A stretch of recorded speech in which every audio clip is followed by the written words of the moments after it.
জুমার দিন সকালবেলা ফজরের নামাজের পর থেকে ফেরেশতারা যতগুলো মসজিদে জুমা অনুষ্ঠিত হয় ওই মসজিদে ঢোকার প্রতিটা দরজার মধ্যে দাঁড়িয়ে থাকে। কারা কারা আগে আগে জুমার নামাজ পড়ার জন্য মসজিদে যায়, প্রত্যেকের নামগুলো একটা জান্নাতের রেজিস্ট্রি খাতার মধ্যে তুলে নেয়। এই নামগুলো স্পেশালি আল্লাহর কাছে পাঠানোর জন্য। সুবহানাল্লাহ কইবেন না? সুবহানাল্লাহ।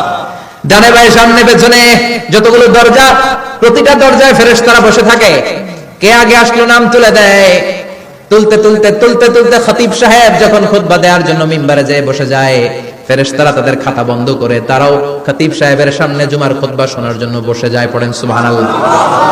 প্রথম জুমার দিন জুমার মসজিদে যে ঢুকবে, বিশ্বনবী বললেন আল্লাহর রাস্তায় একটা উট কুরবানি দিলে যেই সওয়াব, এই সওয়াব আল্লাহ আমলনামায় দিয়ে দেয়।